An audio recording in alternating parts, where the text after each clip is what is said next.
These are great. Testing. We're going to do a podcast today. We're talking about fruit punch, hip hop. We're going to talk about journals. Yeah, man. Is that good? And some orange juice. Yeah, I love it. I'm assuming, this is just my assumption, that you made this table? I made it. Yeah, man. It's Yeah. gorgeous. Yeah, thanks. Way to be. I mean, it's not done. But, it's one of the... That was a heck of a start, though. So I did as much as I could. Well, I did as much as I could, knowing you were coming, so I could get it in the room to test it. So Yeah. Slowly, I'll take like the top back out and poly the top and finish the top. But even then, I don't think I don't know how much of a finish we're gonna put on it, because let me take this down. Because my lady, she even mentioned I put the stencil on here, which is actually this on here, and I'm gonna take like a Dremel tool and scratch into it and kind of like etch into that, which is that to me that's a funny story. So a little sidebar before we get started. Yeah, no, you're good. My mom had this friend, call him Prison Wade. Sweet. He came from prison. I don't remember. I was just a some young prison boy, somewhere. yeah. He came from there. All right. I don't remember what he was in for. I mean, he was never like, he didn't like abuse us. He wasn't mean to us or anything. So it wasn't like, Right. I don't know what his thing. I don't know if he stole. I don't remember to this day. She knows, but his name was Wade. He came out of jail. He had the typical '90s, like the shorter black hair, mustache, kind of looked like a cholo. My dad was like, my dad's Canadian, but he also, when he had his mustache and his hair short and back, you were like, you're a thug, bro. Yeah. But then he started talking, you're like, oh, you're Canadian. You're not. But Wade came by and he actually taught me this when I was like in second grade, where when he was in prison, you know how they all do their arts and stuff? Yeah. So This is exactly what I'm imagining right now, where he learned this. Yeah, he taught, and I remember sitting there as a kid like, am I supposed to like the source where it was coming from felt weird.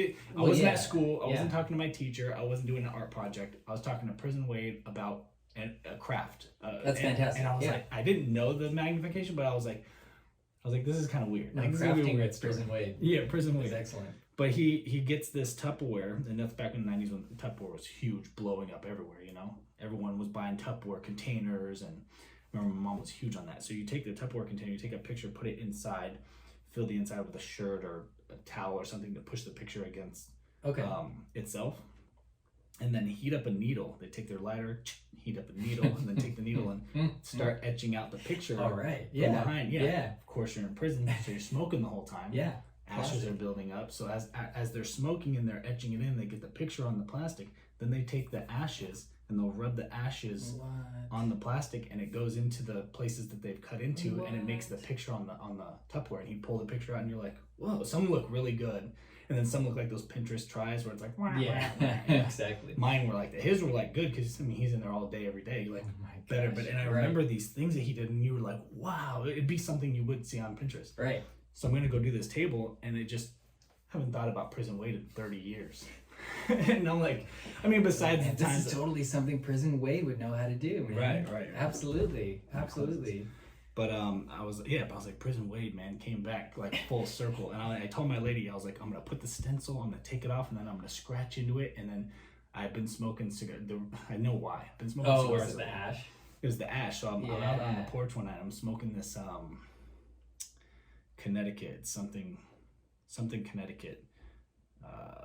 I can't remember the name of the cigar, but the ashes are starting to collect, and I was like, oh, because it basically gave me a license to get another cigar too. So I was like, oh, I have to get another cigar. It's a tribute to Prison Wade. Prison Wade has taught me this technique, and I gotta pass it on to the children. That's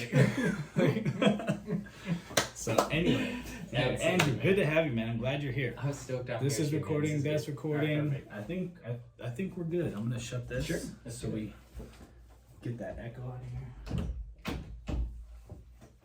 So yeah, I'll get a couple of things up on the wall because you can hear the door when it shuts. I hear you.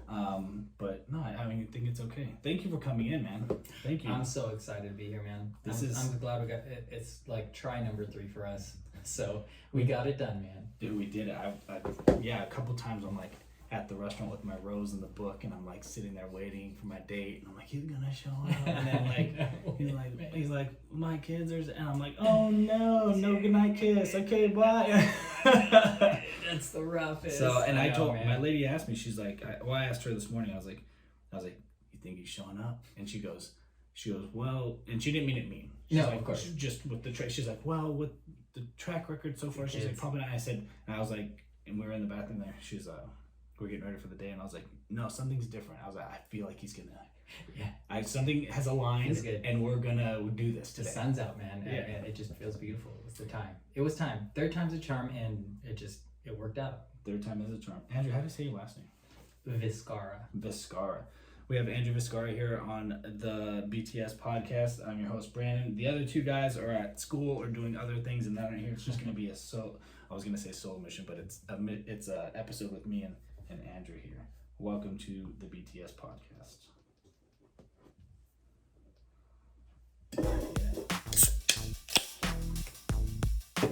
It's a little song. I put this together on one of those group pads. You just kids are like in the house. I'm like, no, that's not the one. And then I do it again. And like, I feel like I'm like DJ Khaled, but just for my family. I'm like, another one. Yeah. For your family, man. Just embrace that. I love it. At the end of the song, I'm like, another one. They're like, no more. And I'm like, come on. Man, just listen to it. Listen to this track I put together. They really didn't like the air. I came home with the air horn. I was like, burr, burr, burr. They're like, hey, too much. We're done. Too no much, air man. horn. Yeah. It's like 6:30 a.m. And you're hitting them with that The thing. neighbors just hear those dancing veggies and fruits on TV. Just my freaking favorite, man.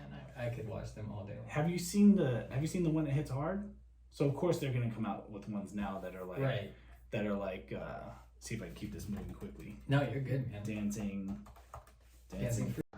hits hard. Yes.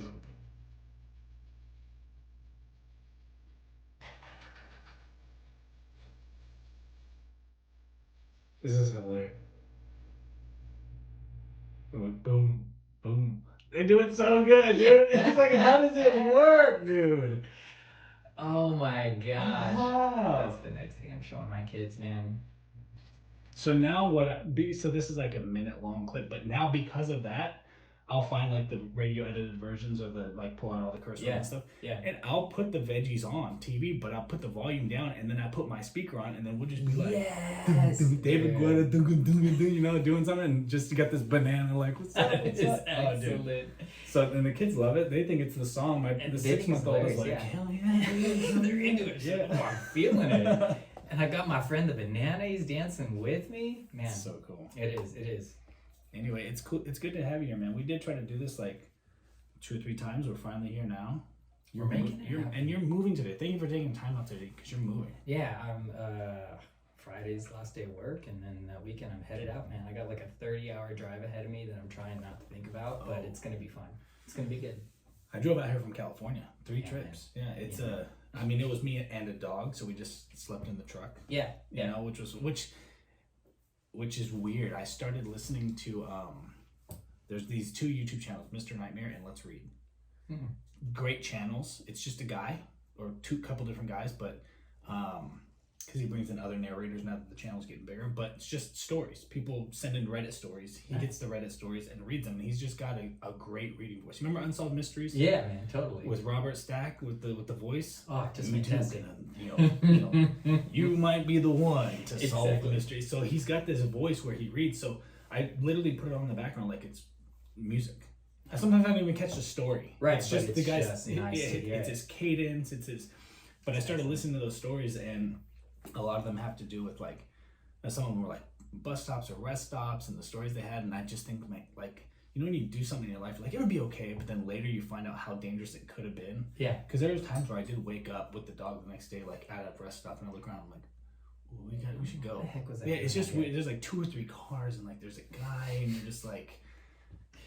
No, man, but at the time you're just exhausted. You're like, it's 3 a.m. I gotta pull over before I crash and my dog dies. So like, I'm just gonna find a spot. Yeah, and I'm just gonna sleep. I'm gonna kill us, or the guy who's been waiting over here for a guy and a dog to show up. He's like, oh, the guy and the dog, check, like nailed it. Cool, man. And we were gonna talk about journals. So these, I usually don't have these here. Oh man, you got some pulled out. I love that. I put this here just as like, this is a crazy stack. Cause did you know Barnes and Nobles is going out of I mean, you're leaving, but Barnes & Noble is closing. Oh, this one nearby? Yeah, Hendersonville. So they're doing a 40% off sale. I walk in there like, ooh, 40% off. Let's go get some books. Walk out $150 later. Just me, not even kids' books. Man, I'm so sad that I know that now because that's probably going to be me today. Uh-oh. And probably going to go 50, 60. That's right. And I'm like trying to pack. Like I'm trying I'm trying to get rid of stuff. This is too much, man. 2 boxes of books. You don't need that on the trailer. I'll just hide them. I'll just like put them in a packing box. They'll never know what I did. But yeah, I put these up here just because I was like, we had always talked about journaling, and this room is kind of a goal of mine. Like I need to get this room set so we can obviously do the podcast and create content, things like that. Yeah. But what we talked about that one time at the coffee shop at shout out to Black Press Coffee Shop. Let's get it. This is Graham's, by the way. This is shout out to Graham's Coffee Shop, competitor, but those are the 2 places I go. I go to Graham's, I go to Black Press, and I go to Stompin Grounds. Those are my 3. Nice. I mean, I'm a loyalist for Black Press, but I will hit up Stompin Grounds because like it's real close to my work, and so I hit it up on those early mornings where I've got just like a couple seconds and I haven't brewed my own. You know, I haven't done my pour over in the morning. Be on call or whatever. Yeah. I'll hit up Stompin Grounds in those instances. I love Stompin Grounds. Stompin Grounds in Gallatin has a great. I'm actually working with them on doing a podcast in their shop, in their coffee shop. No way. Yeah, very cool. They responded. I'm gonna meet with them. There's a room. Have you been to the Gallatin one? Yeah. So there's the biggest space, and then like there's that like, little sneak room right there on the side by like where their drive-through is. Right. Yeah. Right. Because I'm thinking the cameras, the microphones, I'm like, hey Andrew, how you going? Like you can't have that. Yeah. Mm-hmm. No, for sure. But around the corner, I think it puts it off just far enough that if you can hear it, it might even be like rain noise. Yeah. People who like to hear the coffee sound, but like but it's way far away. Yeah. No, I feel like I've been in there early in the morning and like seeing groups of people show up and then use that side room, like they just kind of sneak back in there to do whatever they're meeting for. So no, I think it'd be sweet, man. I love it. I want to bring students over there from the college so they can like get extra credit for participating or just being an audience member sitting there. I think that'll help generate business because they'll want to get a coffee, they'll want to get a scone. Oh, totally, man. There's $9 for the company. I love that, man. Those partnerships are what it's all about. Yeah, I think it'd be good. Oh, for sure. But yeah, the journal. So, what did we talk about? What was I saying? We were talking. So we talked a lot about like some tactile stuff, right? Like you got this guy here. You're like, man, I like my journals to lay flat and all that kind of stuff. And then of course Moleskin's just like, oh yeah, it feels so nice, so good. and for me it's so important, especially that one you have in your hand. That thing you could open that. You can open any of them, by the way. I mean, I feel like it's like the seam is like so like bendable that just flops. I love that it just lays flat, and I'm left-handed. So me writing on the right side of the page, and it's the same for you opposite, but anything with a spiral is not good for me. I remember the first time I saw a left-handed spiral notebook. It was on the right side. And I was like, whoa, dude, the future. We're here. Yeah, I was like, we're here. Where have you been all my life? Yeah. Left-handed spiral notebook. Secret love. But going back through, that's what I was saying. Going back through, you're good at it. You were there the other day, the last time we saw each other at Black Press. And your thing was you were going to go do your year-end review. Yeah. And I'm like, you're a doctor. Yeah. Okay, what are you a doctor in? Pediatrics. Pediatrics. I take care of kids, yeah. Okay, so I'm like, oh, obviously a doctor goes through, patient charts or goes to the last year. Like you're doing that professionally. Yeah. So I'm like, oh, that's what he's here to do. And you're like, no, I'm going to do my year in review on my journals. And I'm like, whoa. And it's something that anybody who writes obviously wants to do. I'm bad at it. I can't do it. I want to do it, so I needed to create a space where I can sit down, crack open the books and kind of see what's going on, like in 2018, 2019. Can I revisit this? Do I know what I was even like, what frame of mind I was in? That's what this is for me. So I'm excited to do that. I'm excited for you, man, because it's like, it's one of the hardest, it is the hardest thing for me about journaling is the consistency. It's like any habit, right? Mm-hmm. Is the consistency and the intention behind it is the toughest thing to pull out. But I think that's why, at least for me, somebody who's not inherently motivated, I need to get the details right. And so the way that journal feels the way my pen feels, or it's a pencil. And then for you, I'm excited for you because now you have a space and a room and a place to do it, and that's gonna I feel like that'll make a big difference towards like, okay, actually getting it done, Right. Because you have the right environment for it, and that makes all the difference in the world. So, it's weird because journaling itself has been a journey for me, and it's been like, also progressively really helped me. As a channel to figure out what my next steps are going to be. So I've really loved it. I've really loved it. Yeah, and I have I don't have it here, but yeah, I do have a blue. It's got a wolf on the cover of it. I got it online, but it's kind of this, and it's kind of schedule. So like it has writing prompts in it, like what are your goals for the week or the month or the year in the very beginning, and then it has your schedule in there. And I have gotten away from that, which I'm gonna go back to for sure. It's what's funny is I noticed that, I mean, you really do have to fight and like make time for doing this stuff, because there was times where maybe I wasn't working as much. I went through a divorce 2018 to like the 3 years after that. Had a lot of time on my hand to reflect, and I fell in a deep hole, and journaling helped me. And I remember just like looking into all the, Alan Watts and things like that, and the people of, philosophy and journaling and of the world. And I remember having so much time and being like, man, I'm really getting these things like figured out and thought out. And whether it was a scribble that I couldn't read, or if it was a long form conversation with myself, I guess is what it is.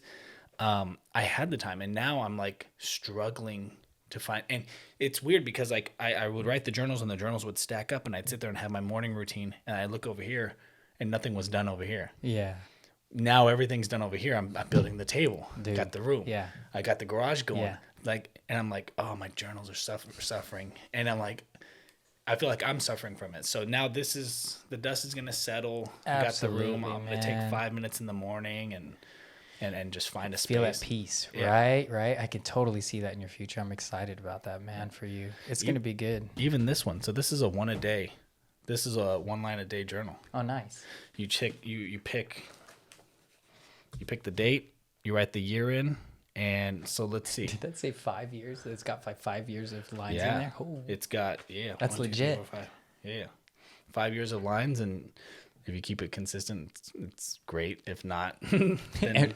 and you've told me too that like it's less of you got to be careful, right? Because like I like after reading those little habit books or whatever, where like I'm all about starting small. Like this year I'm doing 1 push-up a day, or for like the week, and then the next week I'm doing 2 push-ups, and that's my exercise, like that kind of a thing. Like this is 1 line, which can be really freeing. And like all I need is 1 line, and I've done it for the day. Or like you told me, you're putting so much on that 1 line. It's got to be profound. It's got to be like the haiku that changes your life forever. Yep. You're like, I'm gonna look back on this day, and I'm gonna be like, people should have read this. Like every how day. Is this not? Yeah, and that has to be every day. Exactly. Every day has to be a Nostradamus like entry into my notebook, and I'll sit there, and it's sort of like the cursor on the screen, just blinking at you. Yeah. Write the story, and it's just blink. Blink. Same thing with this. Like I would sit there with that, like you're talking about, that one line a day, and just be like, oh my God, like trying to think about my day, my week. What like, encapsulates how do I wrap all of up it? that week? Yeah. And then I don't know what does this one say? July 4th, 2022. Stop comparing myself to others. Start pursuing everything that's meaningful to me. Okay. Yeah. I should probably take that advice. I wrote it in July 4th. See, look at that, man, though. See, look at that. You're still hitting at it, though.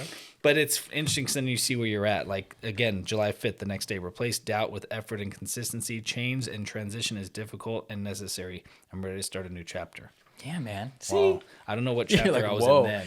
Maybe you should stop reading, though, because now you're just building up pressure on what you got to do in the future, because those are all great. They are great, but now I'm like trying to figure out what book am I in? Like, what chapter am I in now? Like, right. So, anyway, it'll create a nice space to like self-reflect and do stuff. And if you want, I don't know if you like any of it, like take one with you. You're so nice, man. I'll have to look at these, man.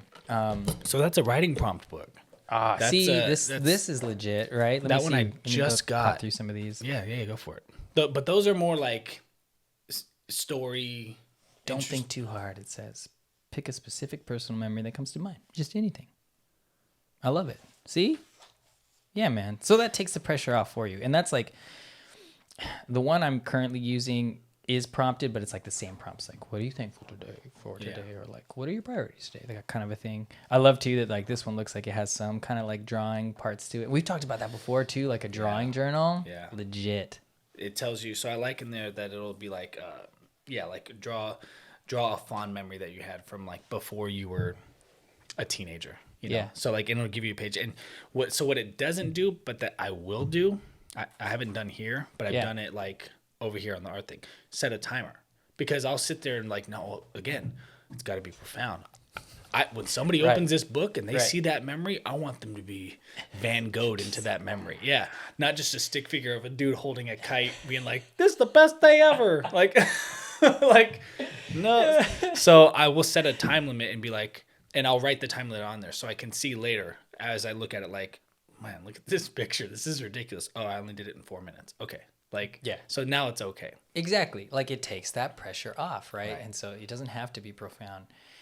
And you like, I read a book once that talked about Van Gogh and about like what a train wreck that guy was and how he switched from like, okay, I'm going to be a farmer to like, I'm going to be a pastor. I'm going to do all these things before he was going to be an artist. In fact, he tried art for a significant period of time and was just like absolutely terrible at it. And so the basic point of the whole book in general, it's called Range, is like basically the more things you kind of stick your paws into, the better you are for it, right? So they start out with like a sports analogy where, we think of like Tiger, right? Picked up a golf club from when he was 2 years old and he's just like an absolute prodigy. So there's that model. Right. Or there's like Roger Federer where he was going to play soccer and then he got kind of disinterested with that. But he basically like he spread himself out into a bunch of different sports and is a talented athlete in a bunch of different things. And then later on decided, hey, I'm going to hone this one skill.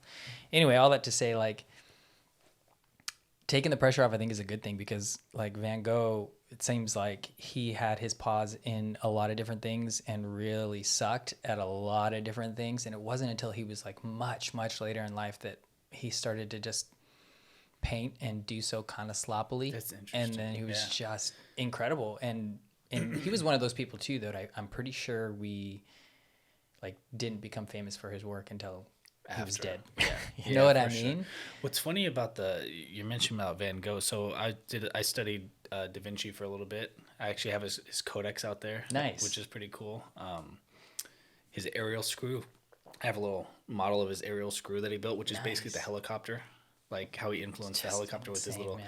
He's like, if I make this screw thing and spin it enough, it's cool. But I think the reason we're so, I mean, for Van Gogh, the one community college course that I took that taught me about art. Yeah. What I found interesting is that stuff. Like, because you look at a Van Gogh and you're like, everyone says, most people who don't know art would say what most people say that have kids. My kid could do that. Yeah. You know? And the honest thing is they probably could do something like that. But what I found out in art class is the same as like graphic design. Same as movie posters right now. Why do they have certain color schemes and certain things interacting with each other to make it pop? Like they put reds and greens together, just like how Christmas colors are red and green. So Van Gogh is really good with the oranges and the reds and like things like that. So you're like, oh, he sucks as a painter. What do you mean? Like, because he can't draw a banana to scale, you know, like, like or an orange or something. That banana dance. Yeah. Right. But he has a thing where but for some reason you can't stop looking at his painting. Exactly. You're like, it invokes something, right? It pulls, and it's the color. So if anything, it's like if it's funny that you're saying that. I feel like if you're not good at being an artist, like drawing and stuff like that, then just study colors that color schemes that complement each other, that don't complement each other, and if you do that, you're still gonna have like a Van Gogh. Not everyone's gonna be a Van Gogh, but you're gonna know like, oh, I'll put the orange and the red together.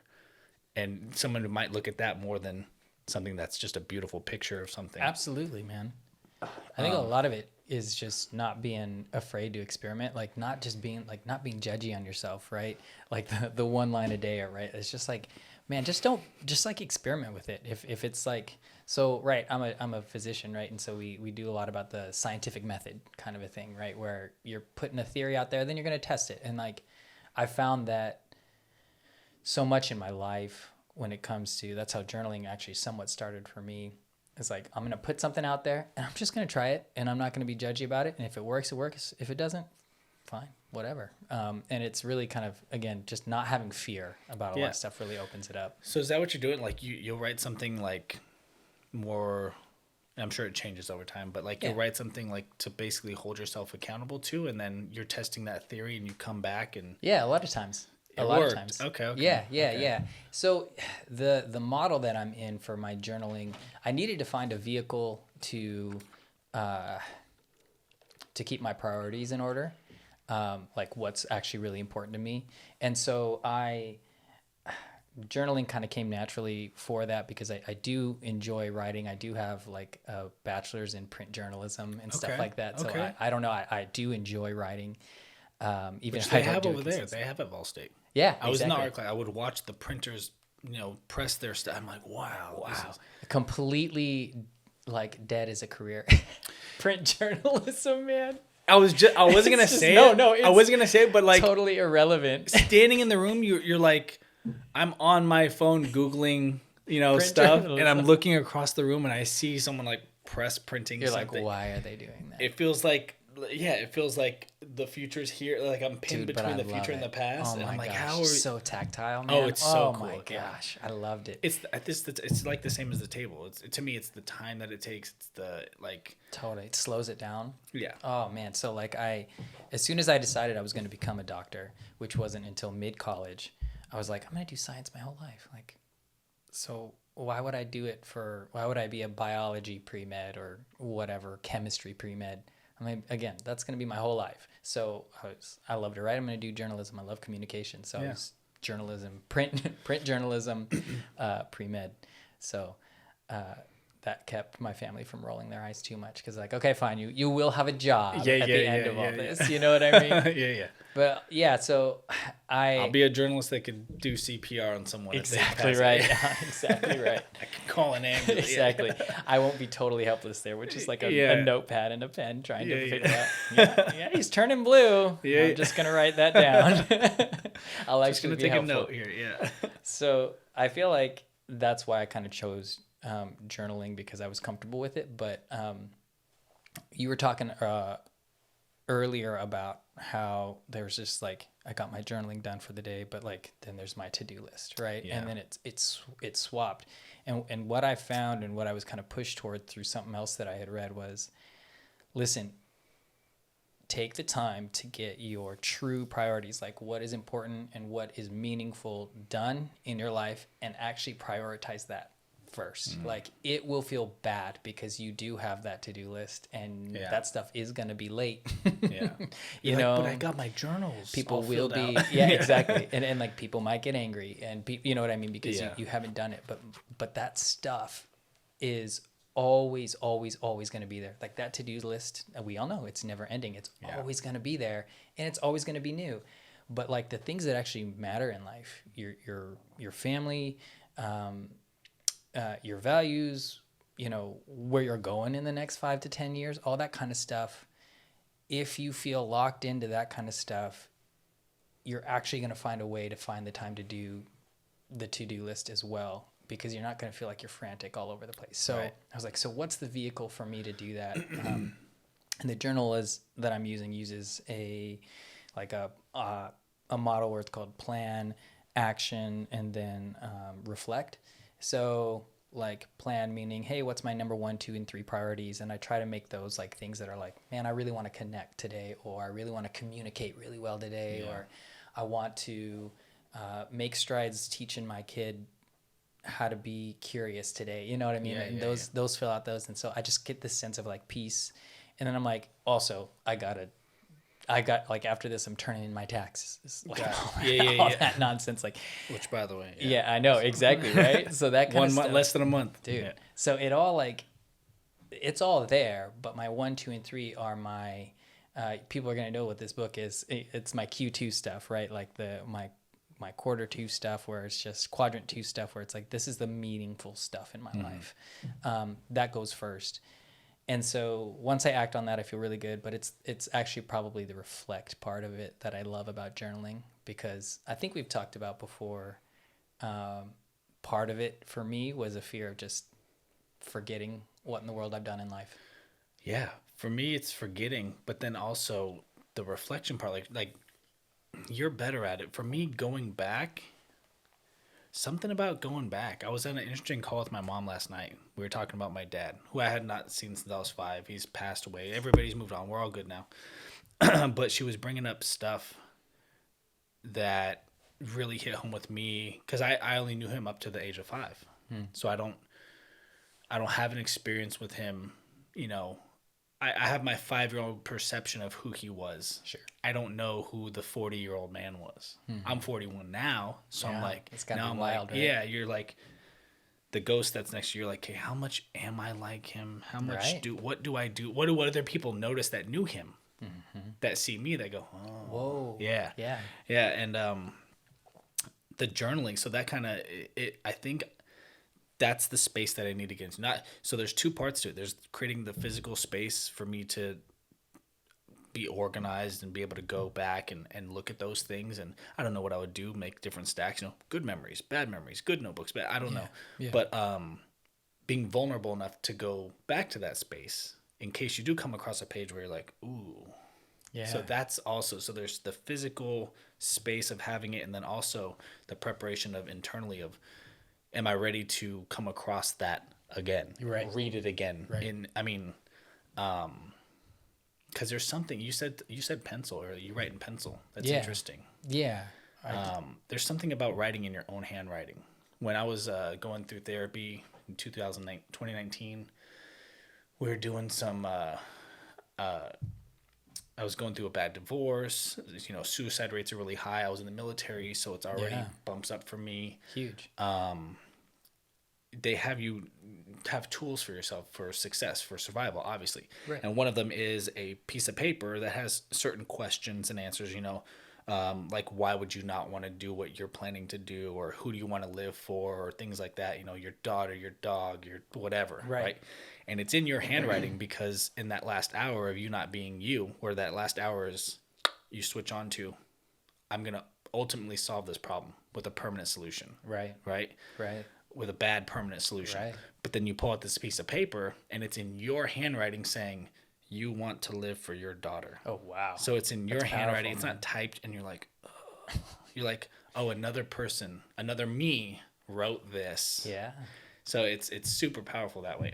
Yeah. The pencil thing, so you write in pencil on purpose so you can.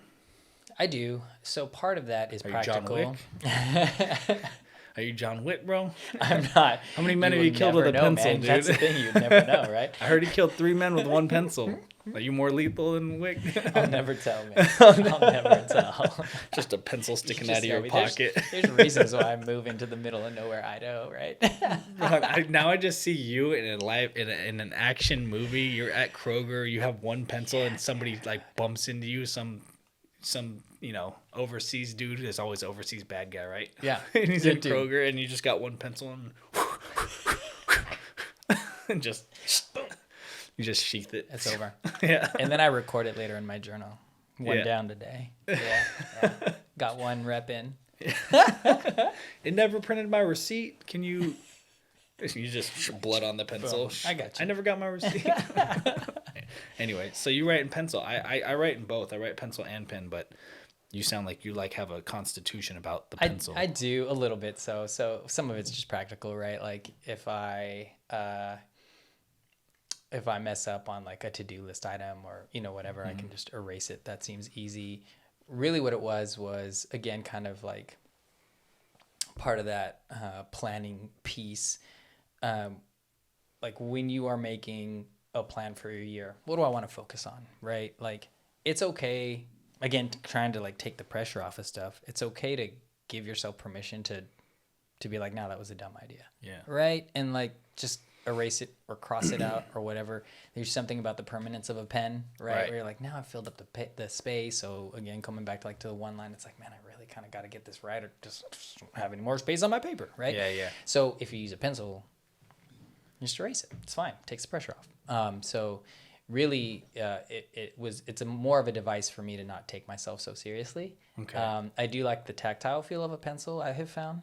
I didn't know if that was going to be the case. So I no did not know. no mechanical pencil. It is a mechanical pencil. Oh, okay. But just like the, you know how like it Oh, feels like the sediment. The The gritty. the grit on it. Not The like the drag dance when you're move, but pulling like it. the exactly. I don't know why, but I kind of like that. Yeah, now I hear like movies in my head when like the movie starts. Yeah.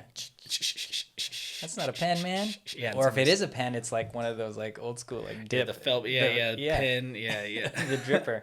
There's a candle nearby. Exactly. It's the only light. That's in the room. probably what it's gonna. Yeah. You're gonna see me next year, and that's what I'm gonna be doing. I'm gonna have my little inkwell. Yeah. Dipping it. I'll be just in my journal. Long pajamas with the long hat. With the hat, Yeah, man. I'm yeah. gonna be totally You have- Scrooge. That's Yeah, what I'm, yeah. I'm gonna be Ebenezer, man, with my. How I don't want to say this because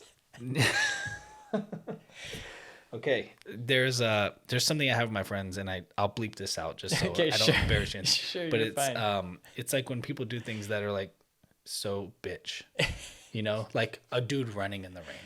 It bothers me, and I've done it. I'm guilty of it. I've done it. You might have done it, but like a dude running in the rain, you might as well just like cover your head, like. But what's so bitch in that situation is walking around your house with your finger inside of the candle Dude, thing. what? That to me just seems like you're holding a candle and you're like, who's there? Like that It's just like, come I don't know on now, why. man. Like you go from being the manliest dude with the like, and then now you're just like walking around With the your house little like this. dress on. Yeah, Yeah, man. little dress on, holding your candle, walking around your place. Like you see that, you're like, that's the same to me as a dude running in the rain. It's the exact Like, yeah. opposite of John Wick. Oh, and the exact pencil. opposite of John Wick. Yeah, John Wick's like against the wall with no candle, just like waiting. That's right. That's right. With a pencil. Yeah. Yeah. In complete darkness. That's hilarious. Remember the movie The Toy? Yes. LL Cool J? Dude. Against the Wall? Oh my god. This is John Wick, dude. It's Man, just I against the totally wall. forgotten that reference. You brought that up. I have gone back and looked at that because I want to see like where he's standing against the wall. You don't see him, and then he'll turn around, bam, Boom. and all of a sudden he's there, like next to Robin Williams. Like, how did he do it? He's so good. Dude. Anyway, stupid reference. That's all right. Stupid references. But that's why I like the pencil, man. That's I think, yeah, like I said, practical purposes, and for me, I think it's just a device to kind of, again, not take myself too seriously. Because, I mean, the more I hear myself talk, like, this whole process actually done like pretty big worlds for me. Just being able to again get the things I actually care about to prioritize first in my life, to plan it right. To actually act on those things and then to reflect on it, man, that's huge. It is huge. But I am at risk for taking myself way too freaking seriously. So, I do everything to just try to like water down the process a little bit. Okay. Yeah, like analyzing the time you have, like analyzing the time you have so much and prioritizing it that now you're taking time away from doing. Totally. Do you know? Does that make sense? Absolutely. No, absolutely. Jim and Dwight from The Office. Yeah. Dwight's like marking down every time Jim takes a break to talk to Pam, and he's like 10 seconds. Exactly. And he's like forever. 1 minute, and then finally Jim is like, "You're taking time out of your day to see me not doing my job, which means you're taking time out." So that's how he fires back. He goes, "Watch what I'm doing. 1 minute," and he's like, "Oh my god." I feel like that. Yeah. I'm like, I'm organized. I'm doing this. Okay, this is how I'm going to maximize my time. There's 24 hours in a day, and I'm going to do this. I'm going to work out, and I'm going to do the woodworking, and I'm going to do podcasts with Andrew, and then the day's gone, and I'm like, I didn't do anything. Yeah. It's all Exactly. speculation of how I should spend this day. Totally. Yeah, it's a hard balance. It's like It's very difficult. It is very difficult. And so like, you're exactly right. I don't want to you know how it is, man. It's just, you don't have time to do much of that anyway. Like nobody has time, right? Nobody has time. So one of the workarounds that I've found for that then is to, again, do the most meaningful thing first. Like the most meaningful thing you're going to do in the day, that's your top priority. You might have other stuff that's in your schedule that you're going to get done like technically before that thing, but like that's the thing you got to get done today to make today a meaningful day and make that thing something where you're connecting with somebody, or something that's really going to forward your career, or something that's going to bless you in some way. That should be number one, because like the last thing you want to do too, on the flip side, is to get all of your to-do list done, and then at the end of the day be like, yeah, but what did I really do today? Exhausted. Do you know what I mean? Yeah, exhausted and unfulfilled. Exactly. And so, I mean, that's a whole nother thing that's really easy to do in today's days, is to scroll, is to be busy, is to, man, just be on that hamster wheel, and you don't take a second to either reflect and be like, what did I do today? And actually there was some cool stuff today. Or you just stay on that hamster wheel, and what really have you accomplished? So, right. Yeah. Right. I don't know why this pops in my head, but like I've been doing that with the kid. You know, you pick the kids up from school. How was your day? Good. Like you just get one answer. Now she knows it's not. She knows that now good is not a good answer. Yeah.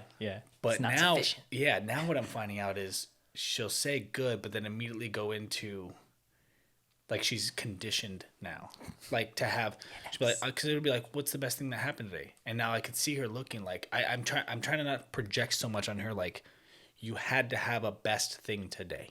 Yeah. Like, because now I can see her, like, I'm like, how was your day? She's climbing in, she's seatbelt, backpack, you know, car rider line. And, how's your day? She goes, good.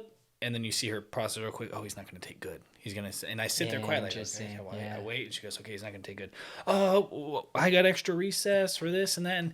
And the best thing about today was, she'll say it before I say what was the best thing. So she'll go, the best thing. And I'm like, oh, so I don't know. Again, even that, like, I know, teaching her to have a conversation and be able to carry a conversation with people and reflect back on your day. Yeah. Because, I mean, there's many times where I get to the end of the day and I'm like, what did I do today? Yeah.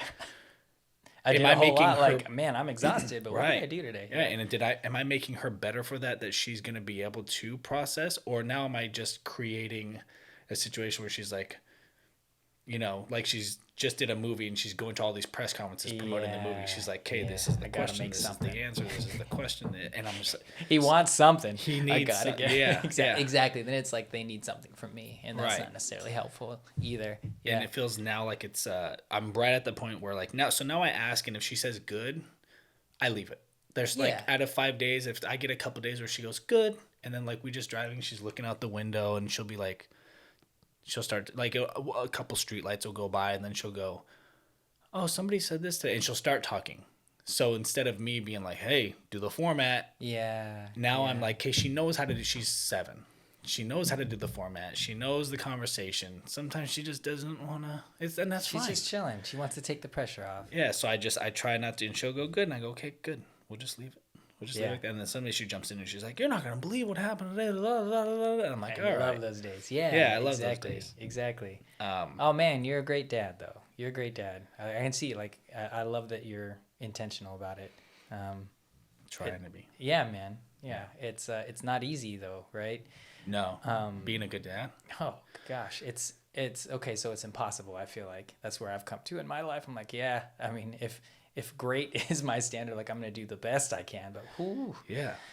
And it's never how you, that's probably a lot of what my journaling is. I mean, there's some parts in there of like how to be a good dad, what to do, struggles, challenges with the kid, things like that. But it is hard. You set your standard for yourself based off of who you want to be versus who your dad was to you. Yeah. And how that will parallel or completely be an opposite of that. Yeah, sure. And then you have your kids' perception and view. Then the mothers. Yeah. Like I think I told my lady that recently. I was like, man, I just don't feel like I'm a good dad. She's like, why? Like, why do you feel like that? And I'm like, and I'll give like examples of things that they're not seeing or they don't see. Yeah. And they're like, she's like, what do you? And I would have just came back from Station Camp Greenway with the kid on a little 2-mile walk, and she's happy, and I'm like, man, I'm not a good dad. And she's like on endorphins, and she's happy, and she got vitamin D from the sun. Yeah, and like, totally. Yeah. And I'm just like, I don't know, man. I'm not cutting it, dude. Like, so I do have those moments, but I think that's what makes a good dad is one that's constantly like, the same. Like you're probably like that at work. You're like, I want to be a good doctor. Yeah. Yeah. The way you were yesterday has to be that plus whatever today. Right. You can't just be what you had yesterday for the next 20 years. You're going to burn out. You're not going to be relevant. Yeah. So I feel like it's kind of the same. Like the fact that you're just even asking the question or thinking about it in the first place kind of doesn't give you a pass, but it definitely kind of shows the kind of parent you are. And so, yeah, I hear you. I feel like a lot of my journaling this year is going to be, man, what kind of character do I want my kids to see in me, or to try to, I mean, they're going to be their own person no matter what, right? I don't have much control over that, but if I could make an environment where they develop this character skill, whether that's curiosity or kindness or fearlessness, which ones would I pick? And man, I don't know, because people say like develop character in your kids. It's like what? Yeah, like, that could be so many. There's so many good character traits, but like there's still Give me a adults break. doing that. The police officer over at Station Camp, one of the police officers that does the morning routine of doing the traffic for all the school. It's usually this guy that we've seen all the time, but he's now been swapped out for a few different people. Well, my lady Laura knows the guy, or knows the husband and wife pair. Yeah, the pair. She works with the wife, and the husband is the cop, and he doesn't like doing that duty. He doesn't, because it's school. Instead of going in at 8, you got to wake up an hour early so you can be at the school, and so he doesn't want to do it. And she tells him that. She goes, "It's okay, honey. It's character building." So every time I leave and I see it's him, because it's not always him, 2 days a week maybe, but every time I'm coming out of the driveway and he's like doing this move, I go, character building, dude. And I just know he's hating it the whole time. He's like, oh yeah. Like, you're a better man for it today, dude. Like, it's okay. Exactly. That's great. The journal, have you read this? The Art of War, Sun Tzu? Not yet. I haven't read it. List, man. I hear a lot of things about it. You've heard enough about it to buy it. At discount from... At discount. I won't buy it full price, but I'll buy it 40% off, dude. I will buy The Art of War, dude. I'll learn to fight war at 40% off. Yeah. That's right. 100% off, I'm out of the war, dude. What have you heard about it? I've heard that it can sometimes be a slog, but I've also heard people just like clearly feel like they're in some way transformed by the end. Yeah, I've heard that. I've heard like it helps with strategy. It helps with again, it goes back to this like having something profound every single day. Obviously that's what this book is like, just profound things through the entire book. What a jerk, man. And what? God. Just, man. Yeah. Heightening that standard, increasing the curve. Are you kidding me, man? Right. But just no, wisdom. I've heard good things, and I think it's like any book, like the Bible, like a comic book, where are you at in your life? If I read a comic book when I'm 10, if you read a comic book when you're 40, I'm not saying you won't enjoy it at 40. You might even pull something different out, like, the Joker and Harley Quinn were hooking up, dude. Like, and I don't think what's happening. Okay, hell yeah, dude. But as a 10-year-old, you're like, oh, that's okay, whatever. whatever. They came out of it's that. a weird it's thing fine. the Joker said, like. But no, what a weird. How do we go from Sun Tzu to the Joker, dude? This is literally like where the table's divided, like higher learning, not at all. Comic book learning. Dude. I was gonna bring up me watching Scrubs, the television show. Okay. Man. So no, I'm right there with you, because one of the funnest things I've done is watch the entirety of Scrubs as a medical student and being like, okay, this is what I got to look forward to. Or that's kind of funny to me now, because I can like judge the residents, above me. I'm like, I could totally see that. I can like identify them. And then going through the whole series in residency, oh my gosh, that's probably the most fun I've had. And being like, oh man, these people are dead on. Like all those other medical shows. Scrubs is what it is. Really? Scrubs is what it is. Have you ever seen like? I've seen Scrubs, but Scrubs is what it is, man. I've only focused on the comedy of the show. Okay, sure. The structure of a comedy of it. Yeah, Laura's like this. So Laura, she works at urgent care right now, and she wants to be a nurse and all that. She's going to school for it. but she'll watch medical shows. Like she'll watch like Chicago Hope or something. Yeah. And I'm like, to me, that's just weird. Like, I'm like, why? Yeah, I normally can't do it. My mom was a cook. She was a chef her whole life. No and she'd way. come home and watch cooking shows, which I get if you're going to translate it into getting Research. more. Yeah. But to watch, I don't know, to watch it, to troll it, to be like, that's not how they do medical. They would never. That IV transfusion thing would. No, it doesn't. And I'm like. And she's loving it too, though. Yeah. You know what I mean? Yeah. And I'm like, they're like, they would have Trashing it. tried this, this, and this first. I'm like, why are you watching this? Like, what part of this are you enjoying? Is it the drama? Is it the medical side? Right.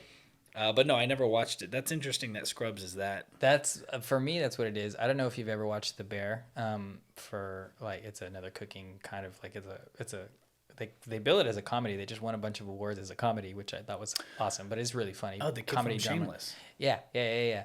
The Bear. So good. So good. Anyway, what I've heard just randomly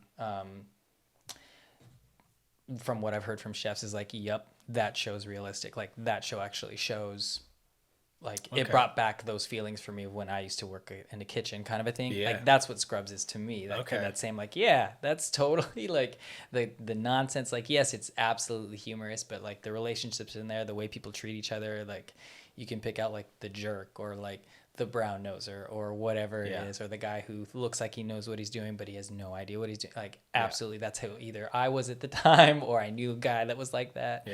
And then later on, as like after residency, as an attending, going back and watching it again, I don't know, it's been really fun. Like we were talking about how you read things at different points in life, right? And so like that's totally Scrubs for me. Okay, it totally is. Yeah. Okay, I'll check this out. So I like Jeremy Allen White. He's obviously good on Shameless. I just finished rewatching Shameless. I need to watch it. I haven't seen it. 8 seasons, I think. Is it good? Oh, it's great. Yeah. Well, I mean, I grew up really poor, so I grew up kind of like that. Yeah. My father wasn't coming in and out; he was gone. Yeah. But we didn't have like a huge like a lot of drugs coming in and out. My mom didn't even drink alcohol, but it was more of just like the struggle for resources. Mm-hmm. Like Where the to find constant stress. Yeah, like. The constant stress, like, robbing Peter to pay Paul, pay the bill next month, you know, something happens. And I actually relate, his character's name was Philip on the show. They call him Lip. But I relate to his character quite a bit throughout the show. Yeah. It's I try not to marry myself to the character so much because you can then begin to like, it's coming reverse, like those things are happening to you. Art imitating life imitating art. You're like, well, Lip did it, now I got to do it like that because we're the same. Like, that I try not to get into, but the show is good. Like to see how the characters develop and what they go through and what happens when they do get a little bit of money, opportunity, babies get in the way, things like that. Like, it is a great show, but it's definitely not a family show. Yeah, nor is this. Like, not at all. Like, definitely, I mean, he's just like a fantastic actor, but like, prepare yourself for like some pretty huge laughs because, like, again, it's billed as a comedy, which is just great because it's a workplace drama almost. But anyway, so prepare yourself for like a whole lot of cussing and just like a lot of drama type stress. Like, whoa, like it is pretty high intensity, high kitchen. Just intensity all at once. It seems like he's going from the same show to the same show. Really? Because Shameless is just complete drama and chaos, and someone's walking in the scene, someone's walking out. It's just constant flow of just problems and solutions, and And like the whole cast is really great, and they've actually got quite a few comedians on the cast as well, and and they got John Bernthal too. Yeah, man, it's sick. It's good. Oliver Platt's cool. I like that. Cool. John Mulaney's on there. Probably like a little bit, right? Just a little bit. Okay. But, I'll man, check they're all good. It was from this show that I learned about another big book that's had a big influence on me and like where I want to take my career. It's called Unreasonable Hospitality. But anyway, I learned it after watching one of my favorite episodes on this show, and then I saw this guy reading a book. I was like, oh yeah, I think I've seen that book. And anyway, it's cool. Unreasonable Hospitality? Yeah, man. Is that like just the customer is always right, which is creating something wrong? Is it like it's a it's in that vein, right? So it is written by a restaurateur who took a restaurant to like #1 in the world by, yes, obviously the food is insane and the presentation is insane, but he did it by focusing on connection and relationships and how you make people feel when they walk into your dining room. Okay. So like you see all like the celebrity chefs throwing food and being jerks and all that kind of stuff, because he's like, the point there is like, it used to be just the food is the point, and like all of y'all in the dining room are in service to how great my food is. Very ego driven, like this is what it's all about. His point is like, but when you walk into a restaurant, man, it's a whole experience. Like it is how you make somebody feel. Are you making them feel like, even though this is fine dining, are they walking into like your home? Right. And are they and how are you making them feel connected? What can you give them that's bespoke, that's intentional just for them in that moment? And how do you create a culture like that in your entire restaurant? That's a good word. Do you say bespoke? I do now. That's so good. I do now. After reading that book, I say it a lot. I say it now. There's two things that I say a lot. As of 2023, I say intentional all the time. Okay. One of my one of my favorite things to reflect on and to say. And now I'm saying bespoke a lot more. Okay. It's good. Yeah. I like it. So there's a word that means someone who likes big words. It's what? We have to find that. it's I didn't mean to cut you off. No, Sorry. you're fine. You're fine. It starts with an S. It's a big word that means someone who likes to use big words. And that sounds fantastic. Yeah. Damn it. You're gonna find it though. Yeah, it's not you have to text serendipitous. it I to know me what later. that means. I'll text it to you. You got to text it to me later. Yeah, no, I'm all about that. I'm all about it. Yeah. So he it's also kind of weirdly a management book, really, and kind of what I'm in it for, because I work for somebody. I'm going to be working for somebody. I'm a physician, but like it's automatically just, they tell you up front, hey, this is a leadership role. If you're a doctor, you're just like that's where society has placed you. You're not just a cog in the wheel. Like you are a leader, and that's how you're going to be looked at, no matter whether you feel like it or not. So, as part of a team, as what will be stereotyped as a leader of a team, if you walk into a room, people are just going to look at you to know what to do, because that's what you signed up for. Yeah. So with that pressure. Exactly. It's like he saw what he wanted to do for the customer, but then he takes that a step back and says, listen, if you want that experience for like your product, basically you need to invest that energy into your employees themselves, like who's working for you. Like you have to know who they are, what their dreams are, what their family is, and you have to like really embrace them and connect with them first, and then they're going to pass that along. Right. And they're going to start taking responsibility. So it's kind of like a culture building. Because it's hard. There's nothing worse than like going in the back of the house. I worked at restaurants. I did Macaroni Grill, bartended at Applebee's. Did you really? I was at dive bars. Yeah, so I've been in that environment where craziness happens. Yeah, dude. But yeah, that is hard, going to the back of the house and just the chaos and screaming and yelling, and then have to walk out and be like, hi, welcome to Exactly. You know, T-Mobile was like that. I worked for T-Mobile for a long time, and they were all about the customer experience and driving that. Like the service is the service bad, or can we change your perception and expectation of what the service is so you feel that it's better, but it hasn't changed. Yeah. So I kind of, when you were describing it, to me, I remember this Italian restaurant that me and my buddy had, La Crema Chardonnay and tiramisu at in California in the Italian district. Awesome little restaurant, awesome little cut of tiramisu, Chardonnay, way too much sugar in the whole thing, but it was just amazing. And I'm thinking to myself that and I mean old school, like there's like speaking half Italian and half English, voices are being raised a little bit, but not to be alarmed. It's just, I'm Italian, so it's just like Italian. It's what it is. Yeah. You embrace it. But having a nice cut of tiramisu in like a crappy place, I don't think we're gonna, at the end of it, are we gonna be like, and like the cockroach went by and the service was bad, but the tiramisu was good though, right? Yeah. Like I don't think it's like that. I don't think the tiramisu will carry. I'm going with what you're saying. I see like the experience can elevate the food. So even if the food is great, top notch, like it's like, I don't know how many stars they give food for people, 5 stars. Sure, why not? Yeah, like it could be a 3 or 4 star meal, but if the experience feels 5-star, you're like, this is great. I'll come back for this subpar tiramisu because of I the love being experience. here. Yeah. So I like that. That to me is like taking the ego out of it. Entirely so. Like so, it's not my food. They're not here for the. I in mean, they are service for the of food. the food, but Yeah. like everything in some of these restaurants seems like it's in service to what is on my plate, which again is meant to be remarkable and is remarkable. And he owned 11 Madison, I think. 11 Madison Park is the restaurant in New York that he took over ownership for. But he said, no, we're going to focus on, again, that was his goal, unreasonable hospitality. He's like, so pick a goal that's like, even if you're doing the opposite of that, he's like, what's the opposite of unreasonable hospitality? It's reasonable. It's like, yeah, their hospitality was good, but we're going to go like above and beyond. And spoiler, right? He ends up being the first in whatever 50 rankings of the top best restaurants or whatever it is. Wow.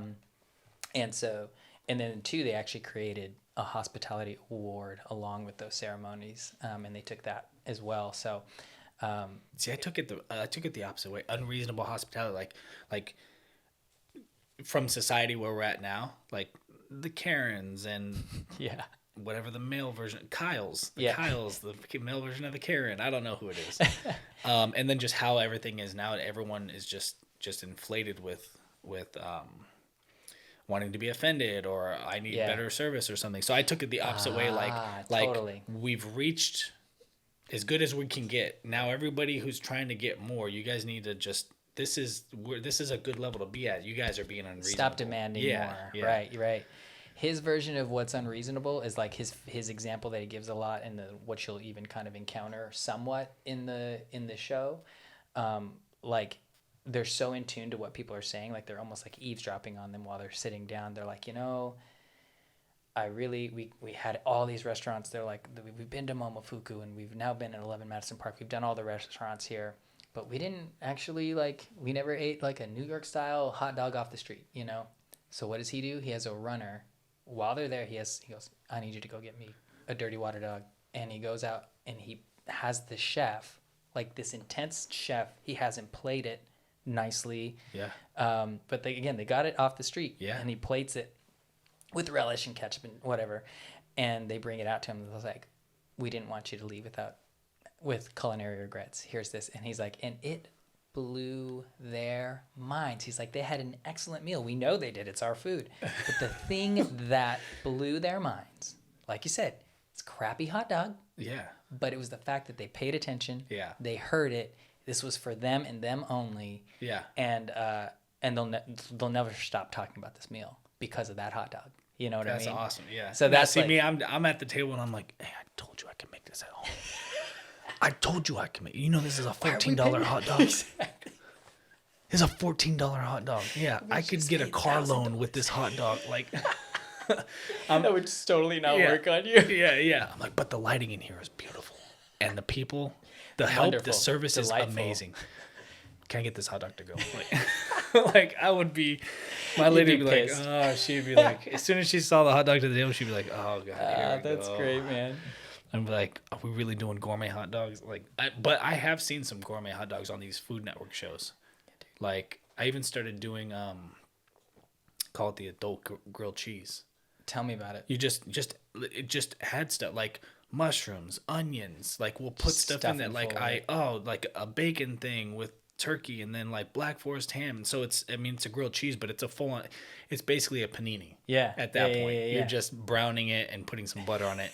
Call it a panini, but no, it sounds better as a grilled cheese. Yeah, an adult grilled cheese. Yeah, exactly. Like a panini, you have expectations for, but a grilled cheese, if you call it that, then you're blowing your own. Like mind. I got a rule. Like there's got to be social distancing between the bread. Like they have to. Like there's the bread. If the bread's if the bread's touching, you're 5 years old. There's a slice of cheese between those two hiding in there somewhere. It's an Uncrustable at that point. It's Uncrustable, yeah. Or it's those Kraft singles. Which my kid loves, which I hate that she loves. Like, it's like just cracking a square cheese form. I could write a whole list of stuff like that for my kids. Totally. It's so bad. So, are you getting into like tell me about, like, are you putting in different cheeses? Like, are you now at Kroger or at Publix being like, oh yeah, man, now I gotta try the Gouda with the Irish cheddar, like. Yes. Yes. I will take. I'm notorious for taking like a 3 cheese, like macaroni dish or a 3 cheese, and adding a 4th cheese and being like, I'm the bear, dude. I made this. I did it. I don't know if he's the bear or if the restaurant's He's the bear. He's the bear. He's the You're bear. right. Oh yeah. You're Oh right. I'm salt baying it into the thing. My 4th cheese. And then when the family asks, like, is this that 3 cheese box? I'm like, No. this is a 4 cheese delicatessen, macaroni meal. Like, with my social distancing bread, with my Do you know how much they charge for this? yeah. You wanted me to have a $14 hot dog. Look at this. Look at this 4 cheese. Yeah. Excellent. I've got an Pasta entire dish. pig sitting between these 2 pieces of bread right here. Like pulled pork, we got chicken. Yeah. So no, I will do that. I'm the king of heating up food, adding 1 spice or seasoning and being like, You know what though? That nobody has can value. nobody can That do what I has do. value. Yeah. No, there's nobody alive that can do what I do. I don't know how do this not processed exist. food ended up here. Somebody did it, but But guess what? It's all me this yeah, time. now it's me. Dude. Like, and I'll be mad too if they don't eat when it's hot. I'll be mad. My Really? lady will let it cool off. They'll be doing. We got the baby. She'll be doing other stuff, and then come by, and I'm like, you wasted a good meal. You just like throwing it in the trash Yeah, at you that can- point. No, Yeah. no. Let me just redo this whole thing. Oh, I scrape it off into the trash like a wife from the 1950s been cooking all day in the kitchen. Yeah, Get it off there. I heated this up for 14 minutes. Yeah, that is So good. definitely me. That is definitely me. What else, man? What do we? The unreasonable hospitality. I'm not proud of it. But I remember this one time at T-Mobile. This guy who came in, our store didn't mess it up. None of our employees messed it up, but he needed our help because customer service is what it is. It's online. It's over the phone. It's in person. Totally. All that. But we're dealing with the problem. And I just remember finally I could not get... Now I understand that I didn't have the tools to go to the next level with unreasonable Yeah. hospitality. I had reached my level and I was like, okay, it's either go unreasonable, in the positive right direction, or level with this guy. And I just didn't know what else to do. And I remember there was a printer there that was keeping him far enough away from me. You've seen a cell phone store. Yeah. They got the kiosk there, then they got a printer sometimes, and Yeah. he's like, it's always you messed up my bill. Yeah, I'm like, I've classic, never yeah. seen you before. I Like, don't know your name, you think I'm man. just going into bills going, mess up that guy's bill? Like, I didn't do it, but I'm here to Screw help. this guy. Yeah. I hate him. Yeah. And I remember that, and I finally, like, I was the leader on duty. The manager was gone from the store, and it was a store full of people buying stuff, looking at like new phones and everything. And you never want that guy who's pissed off in a store full of people who are ready to buy. Yeah, sucks. Because they're just gonna walk out. Yeah, the vibe's good. Everyone's like, I want the red iPhone. I want the whatever. Yeah. I want the new. And then he's Now over you here were probably working there back when they had the razor. I have no idea. yeah, no, I wasn't in that early, but yeah, the Razor's my favorite phone, dude. I still think about that. It's fit right in my pocket of my hand right there. You could just like the flip phone. I Dude, loved it felt dude. great though. It was the best Oh. phone. They sell them on Amazon. Like, Do they really? They try to make them on the newer network, but Maybe you're that's not what'll get my kid. Be like, sorry, man, you're getting a razor. Yeah, dude, the Razor was so. I remember taking pic. Remember holding it and like hold still. My 2.5 megapixel camera, dude. Like, let me get this blurry image of my cousin that I'm gonna never Oh, look at I'm gonna again. love every second of it. Yeah, though. yeah. It's just the experience of taking it, man. Heck Oh, yeah. with that razor. Sorry, I interrupted. But no, you. you're okay. But I just remember I broke down and I finally leaned across the table and I was just like, listen, like I really did. Like he pulled in, Yeah. and I was like, I'm over here. I'm trying to fucking help you. Like I started cursing. Like I was like, no. I'm trying to fucking help you. I didn't cause this problem, but I'm gonna help you find the solution. So I need you to stop yelling at me if you want this to work, or you need to leave. And he was like, well, yeah, all right. Well, let's see he was still aggressive, but like more Yeah, like he toned it down. he was on board now. He's like, but he wanted to still show face to the rest of the customer. He's like, all right, That he hadn't finally been. we're getting, all right, yeah. I don't think that And- leveling was the wrong choice And there, I just man. was like, I fake typed for like 10 seconds. I was like, my adrenaline went. So I was just like, typing. He's on that side of the screen, can't see. Take a couple seconds, like take a few deep breaths. Let me go ahead and get that for you, sir. Like, and then I went back. Yeah. Yeah. But I probably should read this book. I don't know. I should probably read That's this a good book. conclusion. I need to learn how to be a better person rather than cursing at my customers. No, Yeah. But when you leveled with him though, you matched him. I think that's fine. Like, one thing he does say is like his version of the customer is always right, which isn't really what he's saying at all. Is like, what does he say? He says, you can tell I read this book way too many times, but their perception is our reality. And he goes, when I say that, I don't mean to say, he goes, but I want to, immediately he says, workplace abuse, which is what was happening at T-Mobile, is not appropriate ever at any time. Nope, not going to handle it. The customer is not always right. Got it. So there is a line. There is a line, Yeah. is what he says, but he does say that, like, if you plated a dish perfectly, and then in the last inch, when you were setting it on the plate, it like something kind of bloop, flops. Yeah. That's their perception, and that's now the reality. It's not the fact that you're getting the best ingredients sourced from some obscure farm and all the work that went into that, and then all the chemistry that went into the dish, like all those hours and time and money that went into your dish. It's not that. That's not their perception. Their perception is like, oh, you just put it on the table and Yeah. you know?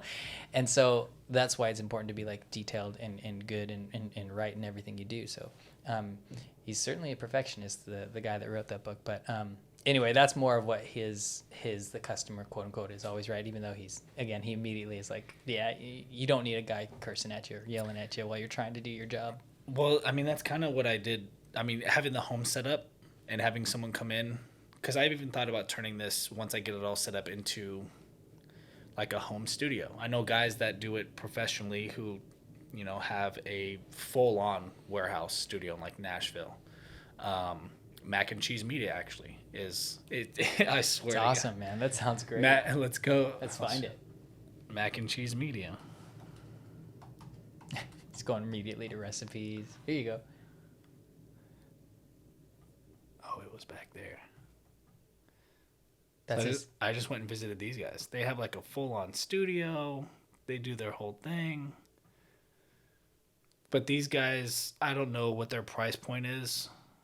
But I don't want to put all their business, I don't know. But like that studio, like it's I believe it's $100 an hour, $150 an hour, something like that. I mean, they advertise it, so I'm not like giving away anything. Yeah.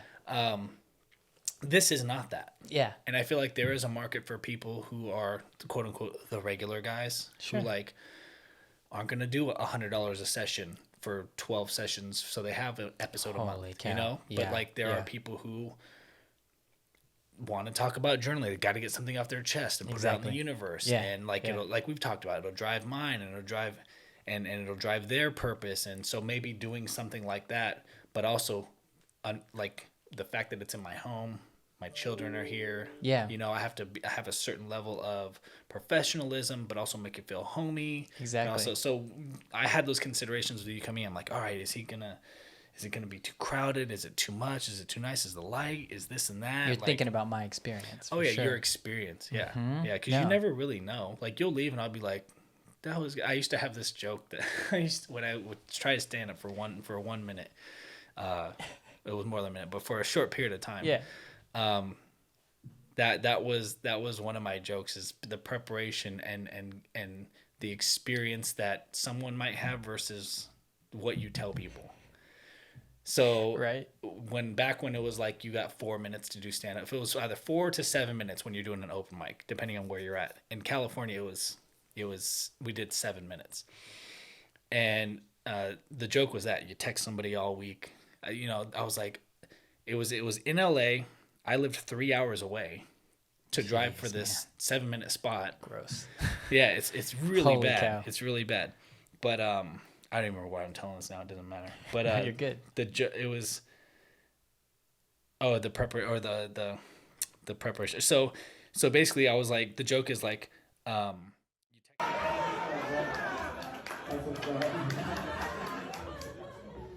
I asked them how much time I was going to get tonight. They were like 5 minutes. I was like, God, I live like 3 hours from here. I live like It's wild. But I knew, I was like, I'm preparing for this. I've been preparing for this since college. Because I was like, you know what, you text somebody all week, then like you drive out 30 hours to go see them, perform for 5 minutes.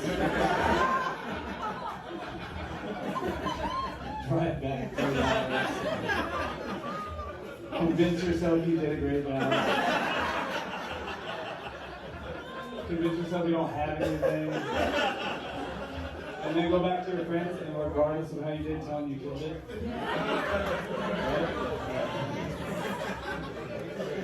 Like, what do you mean? Did I kill? Like it? That's exactly right. Well, how was their experience? They loved it. They loved it. Yeah, they loved it. Like, you're like, what do you mean? What was their experience? They're all dead, dude. I killed it. Like, what do you mean? In reality, this Yeah. was like an entire day dedicated to 5 minutes. Oh, an entire just for 5 minutes of I hope they laugh. Yeah. And half the audience just being like, when are they gonna bring up the funny people? Yeah, Like, exactly yeah. right. And I'm going home like, oh, dude, they fucking loved it, dude. Like, yeah. But no, See, would you write books in a journal back then too? Like, were you writing them down kind of in this format? Were you doing Jokes? any? Yeah, Or- or just journaling in general back when you were doing stand up? yeah, I did. I journal. So I journaled. I wrote a lot. I tried to write jokes. Writing a setup and go for it. Writing a setup so these are the ones that I got before Okay. these. So I got Okay. these and I was like, I thought these were these, and I was like, oh, they don't lay flat. They'll They'll lay good, but they're not completely flat. So these are the ones that I'm 100% like, does anybody want these? I'll give them away. Like my lady comes in, when she fills one up, she'll come in and she'll get one of these before she gets those, because she doesn't really care. She's not neurotic like we are. No, she's like, I'll just write in there. Doesn't have to be prophetic or Anyway, yours doesn't.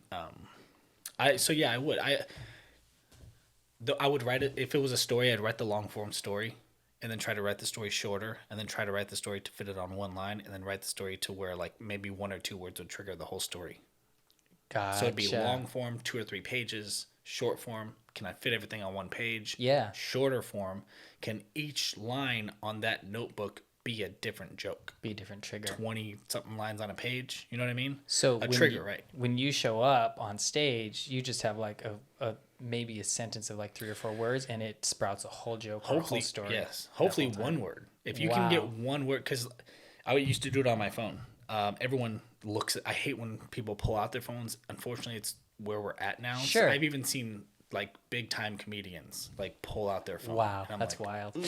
I know there's something that feels less yeah, it just hospitable feels about that. but what I would do is I have my piece of paper and my note, or I would have this because I'd set it on the stool and it'd be recording my voice. Yeah. But on the screen, what I would do is I would go to whatever app I was using, Instagram or Snapchat or whatever, and I would make a cover sheet. Yeah. A 1-word thing, so that if I just tapped my phone, it wasn't a picture of my baby, it was 5 words that just went da, da, da, da, da, da. Kept you in order. Yeah, kept so you I'm in like, line. okay, and then I would go back to it. So I would do that. After that, I stopped doing that. I would sit in a bathtub. I swear to God, I would sit in a bathtub and I would put on like some the frequency tunes, like how you have like 400 megahertz is for like sleeping, 600 megahertz is for like dealing with trauma and pain. Like there's different sound frequencies you listen to like loosen you up. do things. Yeah, and so I would do that. Maybe the longest I ever did it was 40 minutes or an hour, and just sit there and do what Kobe Bryant would do. Sure. Compare myself to Kobe Bryant. Me sitting in a bathtub is the same as Kobe Bryant shooting free throws. You got to do what you got to do to be on your game, man. Yeah. But I would envision what I was doing. So instead of writing it down, after I had written it down, I would put that away and I would sit and listen to music and maybe have some like candle lit or something like that, and just sit in a bathtub and just go over what I wanted to say or what I would do. How would I move on stage? How would that look? Oh, dang. That's like ultimate preparation, man. Yeah. That is ultimate preparation. It's because for me, I found out if I wrote it down, I'm terrible at that, because then I tried to say it the way I wrote it. Yeah. Instead of the way I feel it. And the way I feel it is different and more fun. And when I wrote it, I'm like, okay, that makes sense on paper. Yeah. Like reading it is like, okay.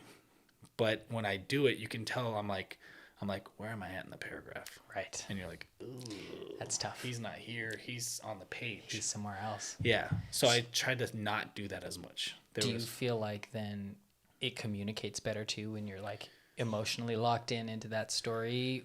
Because I feel like even if me as a communicator is me telling the story, even if I'm emotionally locked in, I still have to communicate that somehow. So like, where's that line? Do you feel like it translated better when you were in the zone? I think it goes back to unreasonable hospitality. So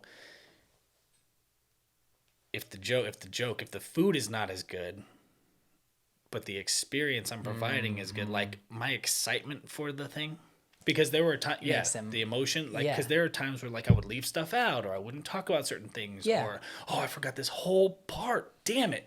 Like, I didn't let you taste one of the flavors on the Neapolitan. You would have loved that third flavor. You know, I'm mad at me. I'm like, damn it, you know, but like you guys were like, it was still, you don't know what you missed. Yeah. The person doesn't know. They just know, they just know if they had a good time or not. So I did at the end when I stopped doing it, when I stopped showing up and doing it, I stopped writing.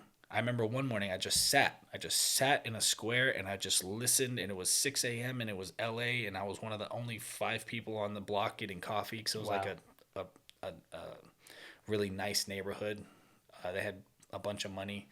I was staying at a hotel with a friend at the time, and only like there was a guy out there, a homeless guy out there, and then like 3 other people getting coffee. Yeah. And I was sounds like, okay. LA. Yeah, I was like, I'm just going to be in the moment. I'm not going to write today. I'm just going to tell people about my day. Patrice O'Neal was like that. He's a comedian. He's dead now.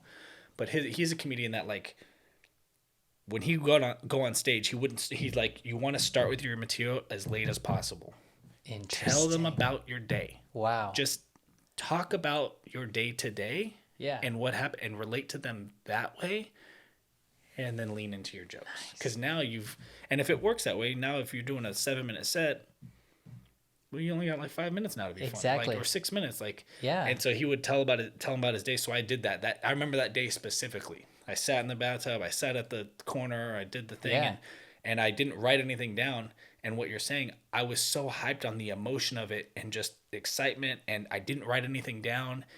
I had one of the best sets ever. I posted it a while, but this is a couple years ago. But I had video of it, and like it felt great.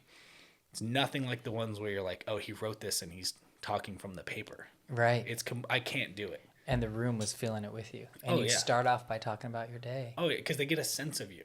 Yeah. They get a sense of this is you, this is who you are, or they get a sense of, oh, this is him through his preparation process. And you used a word, vulnerable, way earlier in our conversation, and that's probably part of it too, right? Is like when you share about your day and about, like, I don't know, just sharing a feeling about it, or they can tell you felt you were present throughout your day. Like, that's interesting, and humans can probably not even help but key in when they can tell that the person speaking to them is being vulnerable about it. Like, maybe they can even tell you're going quote unquote off script, or this is me, this is real, this is what I'm up to. And they key into that vulnerability, but they're there with you. Do you know what I mean? It's yeah, I do know what you mean. Comedy, because like if you go to a play, like if we go to any play that you're interested in, I don't know why the Wizard of Oz is popping in my head. Let's stick with that. But Dorothy comes out and she's about to go across the yellow brick road, and she stops a minute to be like, I dropped my coffee this morning. You're like, shut up. Walk on. Yeah, get on with it. Go meet the scarecrow. You don't want to hear her talk, but like, where are the monkeys? I want the flying monkeys. Yeah. Somebody send the monkeys to come get this girl. Just get her out of here. Like, yeah, right. Just do the red shoe thing and go meet the guys. Go. That's why we're here. Yeah. But like the comedy is different. Like I wouldn't call myself a comedian or a stand-up. I'm a guy that tried it and was successful 2 or 3 times. Doing it, which means I was not funny 5 dozen times. Yeah, that's what that means. So, but the comedians though are the ones that still have that same percentage, but they just for some reason kept doing it. Yeah, you know what I mean? Yeah. Got you. They kept doing it. They kept showing up for sure. Yeah. I was like, oh, I'm gonna go have a baby so I can have a reason to not be here. And not torture myself in LA. Yeah. That's fine decision with me, man. That's a wise decision. Yeah. Anyway, it's a good trade. I love my kid, but Anyway, yeah. So being vulnerable in comedy, you're saying, is different than Dorothy. I think in that moment, like when you come out, you have like the first things out of your mouth have to be the most funniest thing. Like you have to set the room like I'm funny in this first sentence. Wow. Or if you're not being funny in that first sentence, you're giving them a sense of you in that first sentence or two. Okay, Okay. you're maybe not being funny, but we're here. We're on a okay. It doesn't seem rehearsed. It doesn't seem like it doesn't seem like he's reading through the first 3 lines on the paper to get to the funny. Yeah. He's just being up there like, hey, well, I'm up here. I'm space I'm in now, and what's going on? You know, like that. Like Yeah. So yeah. I feel like when I walk into a patient room, right? Because it's like knock knock, open the door. Yeah. If I've done this like 5 times and I'm exhausted by the end, I'm like, hi, I'm Dr. Vizcarra. What are your names? And like they can tell that I'm just like, I'm not there. That's my line. Yeah. That's what I do. Versus if I open up the door, I'm like, hey, what's up? What's your name? The way you said it, hey, Right? It's totally, that's me, man. I know, but like you sound like a doctor who opens the room and is surprised to find patients there. You're like, What are you hey. Every room you open, you're like, there's more in room number 3. And the nurse is like, yeah, go do the doctor thing. I'm going to totally try that on one of my patients. Like, oh, Yeah. Hey. Hey. Like you're surprised that they're there. Like throw them off. They're like, wait a minute, you're not supposed to. wrong room. Yeah. I don't know this guy. That's really funny. And then really continue to throw them off. Like when you put your pen, but put it on the opposite side where there's no pocket and be like, the pockets used to be over here yesterday. Just like have conversations with yourself. Be like, hey, we should leave. We should get out of here. Exactly. He's having. And that's how I clear out my whole It's- schedule for the day. I'm like, woo, I'm chilling gonna today. make the 12 o'clock yeah, That's I'm right. gonna make the 12 o'clock I'm time. going to be able to pick up the kids on time today. Heck yeah. I just clear it. Your wife's like, how'd you do it? You're like, yeah. That's exactly right. Don't worry about it. Yeah, some Don't things worry. you can't, they don't teach us in medical school. I got this advice from Brandon. She'd be like, oh, okay, never mind. Let's not talk about it. I got this advice from the comic book guy, the 41-year-old. He's doing Joker and Harley Quinn references. Quinn. Yeah, he taught me how to clear my doctor schedule. So I took it as advice. I said, guess what? It worked. Yeah, I'm in the Ryder car line, babe. Don't worry about it. Yeah, dude, that's great. Yeah, there's something about being able to just like be yourself with people, and they can tell if you're being scripted. Like they totally can. But like I love that you had to be like you had to put so many hours into being in the zone and like to prepping. Like that for me, I don't know.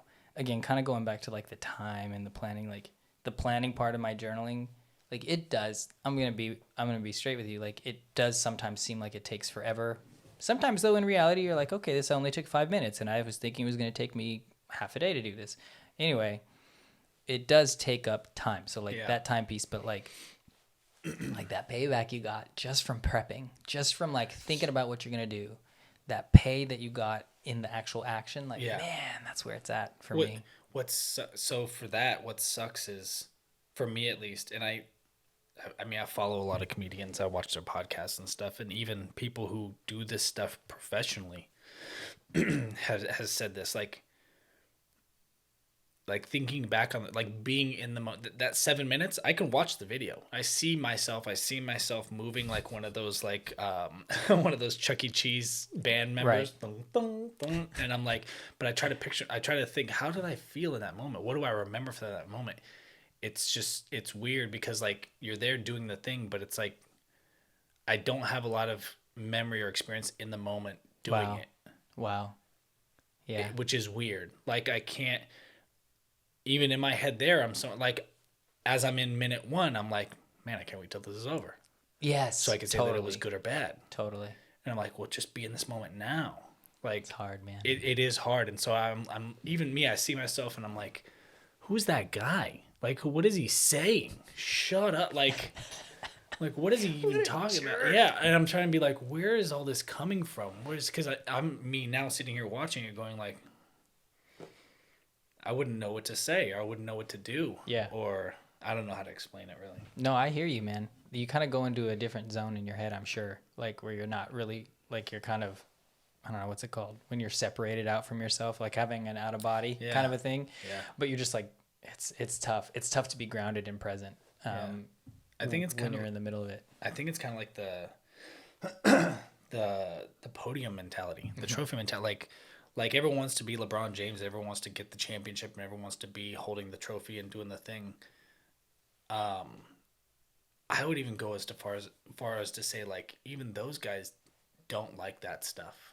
Like, they like it, but like that moment is so small. Right. Like, the game, they just won the game. Here's the trophy. Hold the trophy up. Let's do a speech. Let's thank the city. And, Yeah. But they played 28 week season, or however long the season. I don't know how long the NBA season is, but like 28 weeks. Yeah. That's the whole thing. So That's the story I try to start living in that. Yeah. Like even with this table, we were talking about the table. Like, I'm like, oh, I gotta get it done. Like, in my mind, it's done, and I want to get it to the done point. But I'm like forcing myself to slow down and be like, let's just Exactly. and let's just enjoy the process of the wood being taken away and slowly like sanding it and things like that. Thinking about Prison Wade, dude, You go know? full circle. Prison Wade. Exactly. Like thinking about him, making sure you're in it. That guy taught me two things. He taught me how to do this sketch, and I want to do a Tupperware thing with a picture, by the way. Dude, Just man, to you be gotta like, send me a picture of that once I'm you've done it. gonna Oh do my it. gosh, that just sounds so. But it'll be like over engineered at this point. That's true. It'll be like I'm using a Dremel tool. And I'm doing a really you're like, dude, this is a Van Gogh of a freaking. But here's the thing, though, when you like somehow rise to the top and you're on like the Today Show or something, like I'm gonna be like, oh my gosh. Just have my Tupperware next to me while I'm talking to. But it's a self-portrait. Oh yeah, yeah. Who's the Kelly Clarkson? I'm on Kelly Clarkson's show, and she's like, "Tell us about this Tupperware thing." I'm like, "Well, Prison Wade." Prison Wade, man. Just did an episode with Andrew on my little podcast with 5 people that watch it. Exactly Yeah. right. He taught me that, and he taught me how to cut your hair with a pocket comb and a Bic razor. So because those guys can't have That's scissors, what they had, man. so you do the whole thing, and then you take it and all the way across. And he gave me my first haircut like that. I must have been 2nd grade. I did my hair like that, but I'm telling you this: when you don't have regular scissor cut, Does it pull like crazy? it pulls like crazy, but then also it makes. I want to say it without being. It is stereotype. I'm gonna hit a stereotype. Okay. Thanks for prepping me.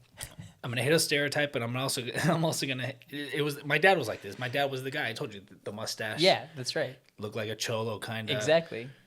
Blackish, really dark brown hair that looks Yeah. black when it's wet. Yeah, Okay. And totally. then it's like kind of a fro, but he's not because he's a white guy.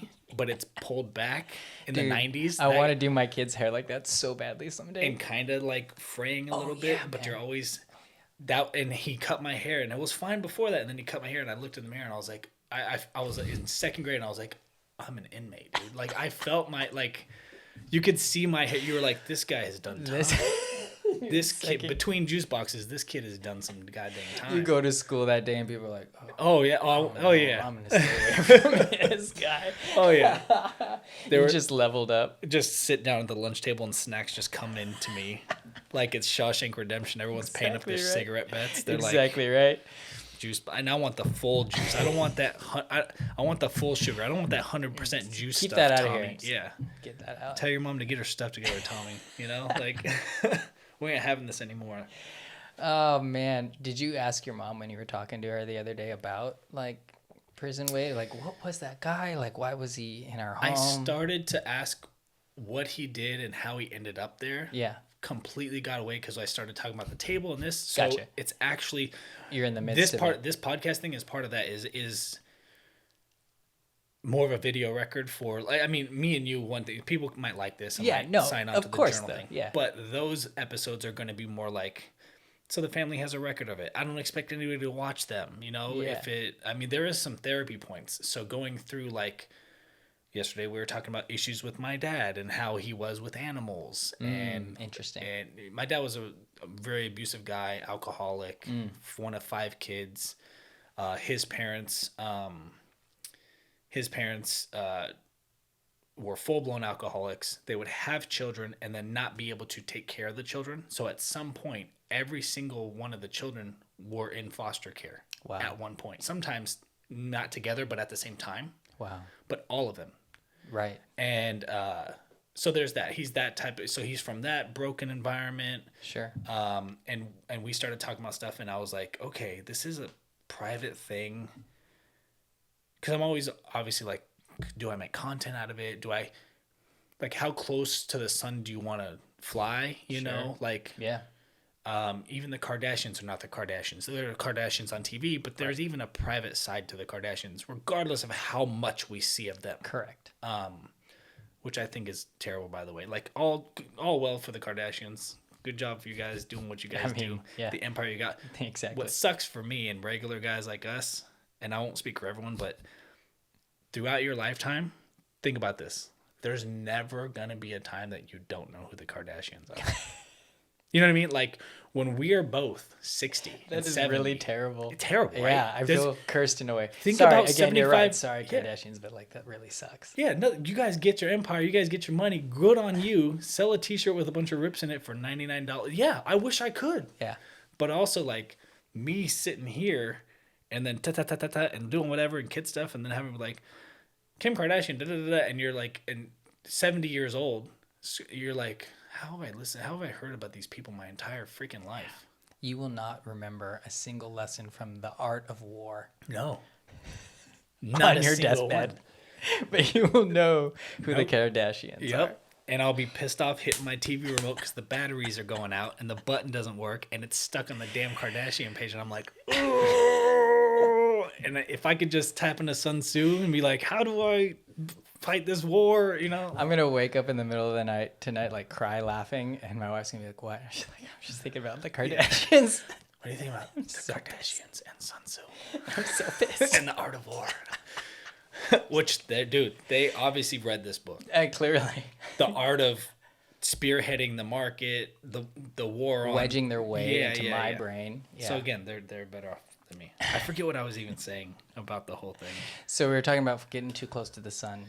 How much of your life do you really want to share? So I'm an open book in that sense because I've been through the suicide. I've never made attempts, but I've been through that side of it. I've been through the therapy of it, been through the drug use. I mean, even then I flew too close to the sun. Sure. 2018 to like 2 years ago was my drug phase. Was my like, I'm going to try cocaine. I'm going to do this and that. Do it. But I mean, I love that. I mean, do it. Go big. I love to do it. But even that was too close because right after I stopped, that's when fentanyl was huge. Wow. And I was like, wait, I got in and out before fentanyl? It's like I don't know. I don't know how to describe it. It's like getting in the club that like you're not supposed to be there anyway in the first place, but then getting out when like the really bad shit shows up. Correct. Yeah, and you're like, I gotta get out of here. Exactly right. And you did, man. I couldn't imagine like pulling bags out almost ready to do them and be like, I wonder if there's fentanyl in this. I didn't have that before when I was doing it. So now I'm like, ooh. It's so scary, man. So what I'm saying is if you go on to do cocaine, you need to, first of all, number one. Know what you're getting. You know what you're getting. But number one, make a time machine to go back to 2018 before the fentanyl was crazy. Before you know that there's even a hint of fentanyl in there. 'Cause that stuff will kill you. Kids, fentanyl kills you. Don't do drugs. Don't do cocaine. Don't do it. Don't do it. Yeah. Pediatrician. Yes. Doc, yeah. Take it from me. Don't do it. Don't do it. It's not worth it. And I can't afford the habit. This nose is too big anyway. It's like, It'll get chewed up. oh, it's a Hoover. It'll pull things up. Like, there's people across the table that they see me walk in the room and they're like, cover it. You know those covers that go on the cakes? Yeah. They're like, cover it quickly. Hurry. It's gonna He's get here. in there. It's gonna get in. If he sneezes, we're all done. Like, but my mom's she was pulling back some stuff because I mean I have things that I don't know about, like I was mentioning, that are him. Yeah. Or a carbon copy of him, if you will. Yeah. And hearing her talk about it, I'm like, okay, it was emotional. I cried yesterday. I cried yesterday on the phone with her, and she's 73, I think now, 74. Anyway, but I'm like, there's somebody else out there that might need this conversation, just to get them to a point of maybe going and finding therapy, or maybe asking their mom. Maybe this guy's talking to his mom. You know, I need to ask my mom. Yeah. You know, like, so there are those that I want to put that out there for that. And also just a record. So my kids have it. my brother, who's been a sheriff's deputy, he's a sergeant now. He's been on there for 15, 16 years. Wow. Like, he doesn't have time to sit with my mom and be like, hey mom, like, let's unpack this. Like, but he'll look back and maybe find tidbits later Yeah. of like family information or parts of stories that he didn't know. So I'm like, I got to do it for that. Adds to his life. So Yeah, again, that's why adds I'm to his excited. understanding. I'm excited. This is so if I go, hey Andrew, come in, or anybody Yeah. who either cancels or reschedules, I still have that Yeah, in my back pocket to be able absolutely. to Absolutely. call her And and even just you talking about that reminds me, I've got this 30 something odd hour trip, right, where I got to drive.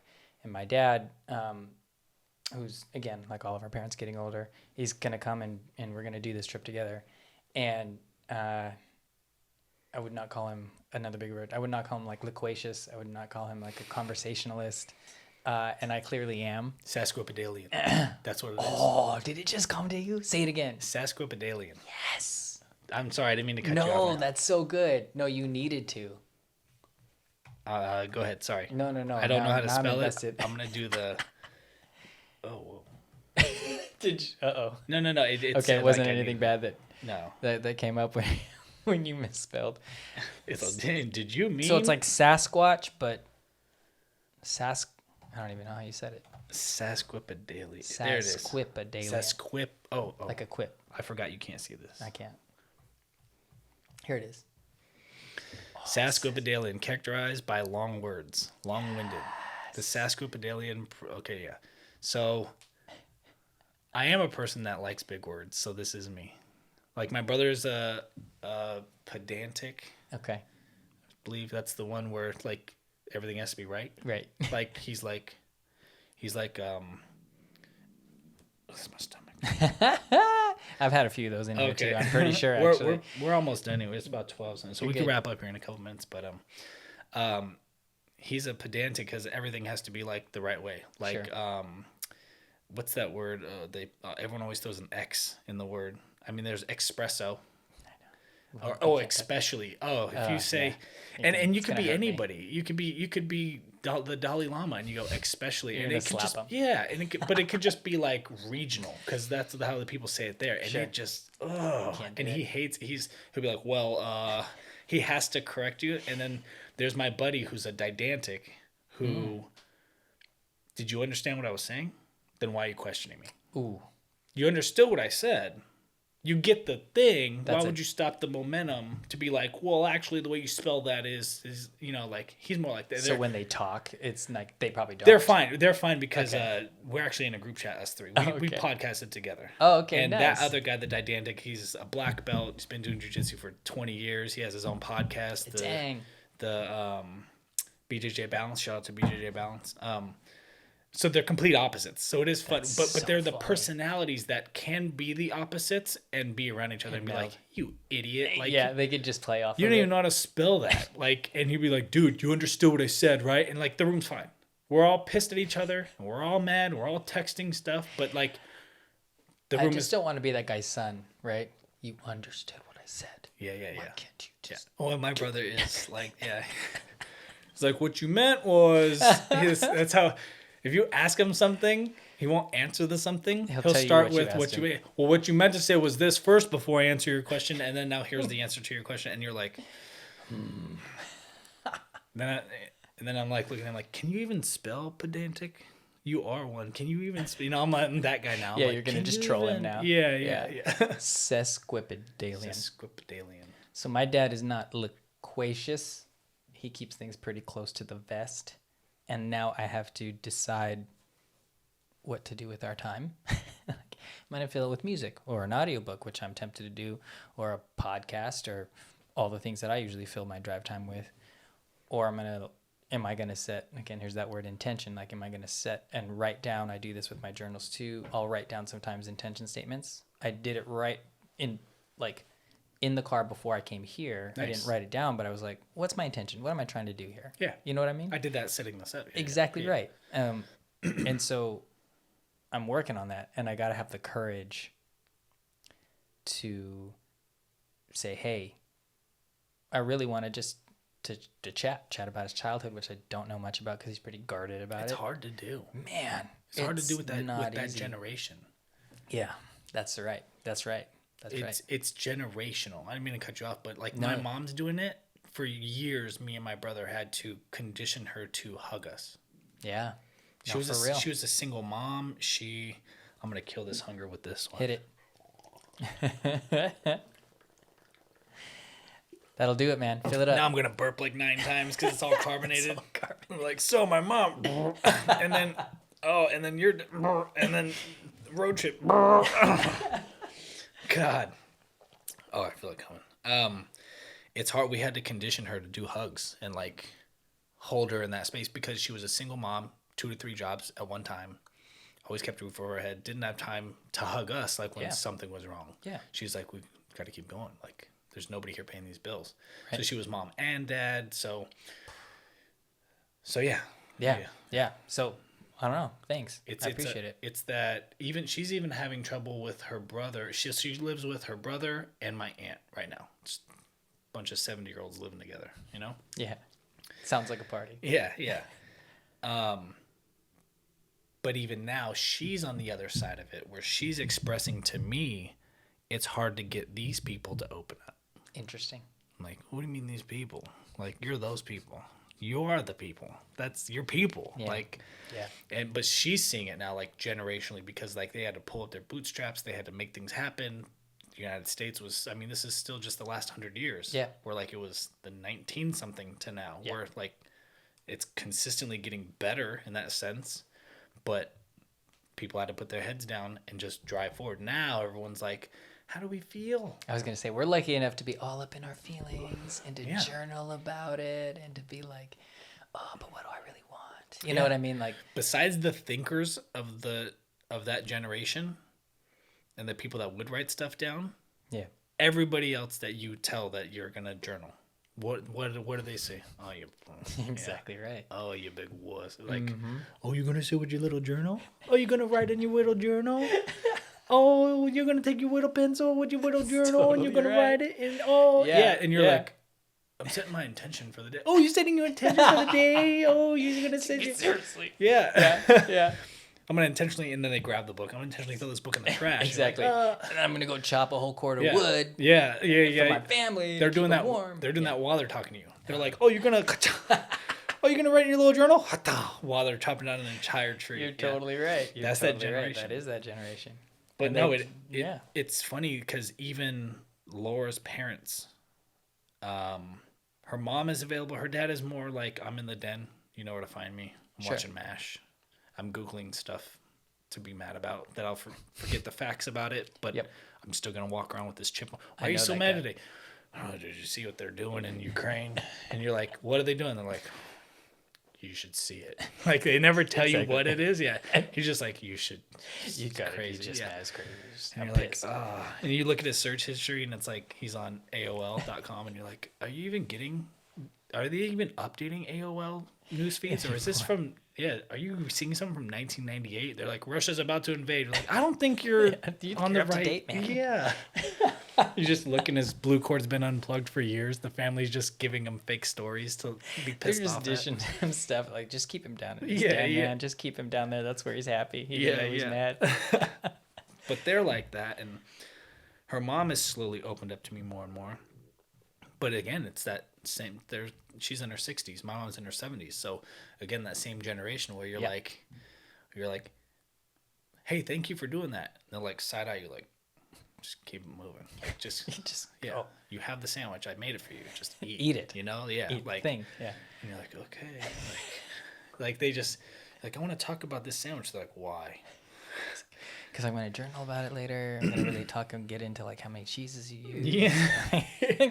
Yeah. But no, I'm actually excited for you. Like, that is a challenge to sit there like a 30-hour road trip and be Dude. like, because once you open that door, how do you navigate it? After you're like, hey, I want to talk about things that might make you uncomfortable from your childhood.